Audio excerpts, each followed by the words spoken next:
हाँ जी, नमस्कार, राधे राधे, हर हर महादेव। मैं आपका आचार्य देव। तो मित्रों, इस समय हम भगवान भोलेनाथ के सोमनाथ मंदिर के प्रांगण में विद्यमान है। जिससे हमने आपसे कहा था कि बाबा सोमनाथ के दर्शन करेंगे और उनको प्रणाम करते हुए अपने पाप का, ताप का, साप का, जो भी है उसका आप बोलेंगे कि प्रभु माफ़ करिए। सोमनाथ, सोम के नाथ हैं। सोम मतलब अमृत, अमृत के नाथ हैं ये। सोम का मतलब चंद्रमा भी होता है, तो आप कह सकते हैं चंद्रमा के नाथ हैं ये। धराधाम पे पहला जो है ज्योतिर्लिंग है। कथा ये कहती है कि जब चंद्रदेव को श्राप मिला रुग्ण हो जाने का, क्षीण हो जाने का, तो उसके पश्चात चंद्रमा के देवता ने सोमनाथ की स्थापना की, इस ज्योतिर्लिंग की स्थापना की या इनकी पूजा विधान किया।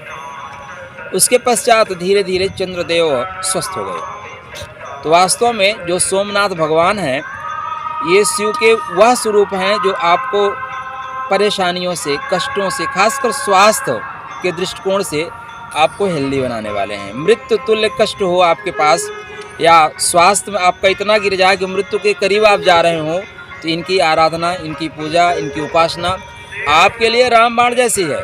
तुरंत तत्काल लाभ मिलने वाला है।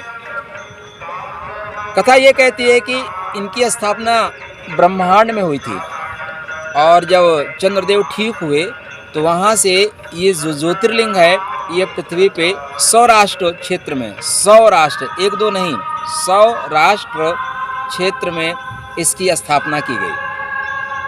कालांतर में धीरे धीरे समय बढ़ता रहा।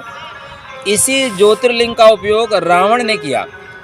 रावण चाहता था कि इस ज्योतिर्लिंग को ले जाए, लेकिन ले नहीं जा सका। तो रावण ने यहाँ पे प्रॉपर तरीके से पूजन आराधना किया और 10 दिशाओं में इसी ज्योतिर्लिंग के पास उसने कुछ ऐसे पात्र स्थापित किए जिन पात्रों से उसे धीरे धीरे सोम मतलब अमृत तत्व प्राप्त हुआ।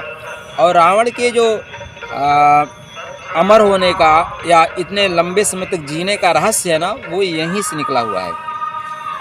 आप देखें ना, तो अभी तो ये चूँकि मंदिर तोड़ दिया गया है। एक मंदिर है तेजोमय महल, जिसको लोग ताजमहल कहते हैं। ताजमहल में ऊपर से पानी कंटिन्यू गिरता है। दरअसल वो एक प्राकृतिक व्यवस्था थी कि शिव जी के ऊपर, परमात्मा के ऊपर प्रकृति अभिषेक करे, वो एक ऐसी व्यवस्था थी। ऐसी ही व्यवस्था सोमनाथ में की गई थी। 10 दिशाओं से जो उसके सूक्ष्म तत्व थे उनको इकट्ठा करके रावण अमृत तत्व को प्राप्त करता था और उसको अपने नाभि में स्थापित किया।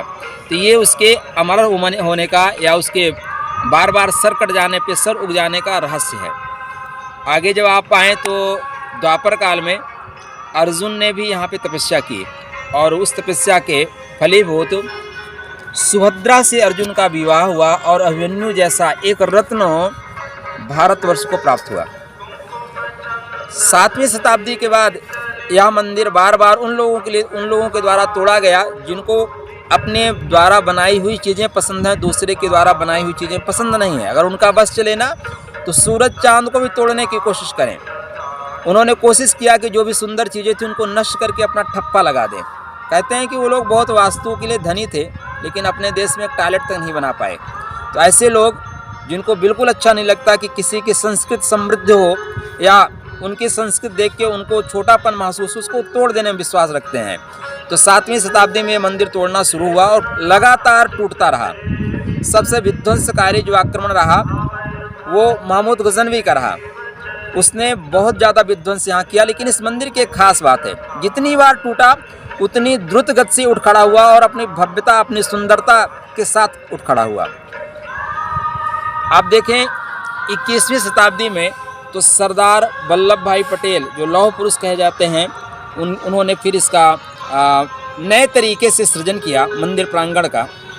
और यहाँ के लोगों की बात माने ना तो जो आज हम सोमनाथ मंदिर देख रहे हैं वास्तव में ये नहीं है। वो थोड़ा सा समुद्र के पास है, क्योंकि समुद्र कंटिन्यू अपने क्षेत्र को बढ़ा रहा है। लेकिन ये जो तीर्थ है ना, अपने आप में इतना सजीव है। आप मंदिर प्रांगण में घुस जाओ, मंदिर प्रांगण में जाने के बाद आपका सारा ज्ञान, आपका सारा अभिमान, आप जो कुछ भी जानते हैं सब कुछ भूल जाएंगे। सिर्फ बाबा के चरणों में आत्म विभोर हो जाने का दृश्य है। बस कुछ बोल नहीं सकते, अपने आप को बाबा के चरणों में झुका देने का मन करता है। तो बहुत अद्भुत दृश्य है यहाँ पे। जब भी कभी मौका मिले ना अवश्य आइएगा। वर्तमान समय में मंदिर की छटा दर्शनीय है, मुग्धकारी है। मैं इस मंदिर प्रांगण में 2007 से आ रहा हूँ, शायद ये मेरी चौथी या पाँचवीं यात्रा है। लेकिन अभी का जो वातावरण है ना, अभी अपने आप लोगों ने जो सरकार चुनी है, इतनी बढ़िया काम कर रही है। ऐसे लोगों को ही सरकार में रखिए, उन लोगों को बिल्कुल लात मार के भगा दीजिए जो लोग आपके धर्म पे उंगली उठाते हैं, धर्म के लिए गलत काम करते हैं। जितनी व्यवस्था है, इतनी व्यवस्था पिछली सरकार तो करती नहीं, क्योंकि वो आपकी विरोधी है। तो ऐसे लोगों का हाथ मजबूत करते रहिए। जब भी मौका मिले सोमनाथ आइए।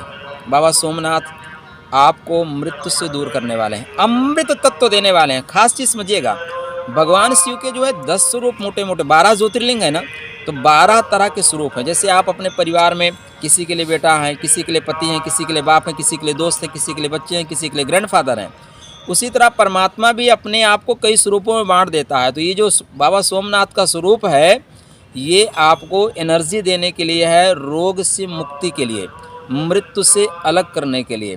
तो आप जब भी मौका मिले बाबा के धाम पे आइए।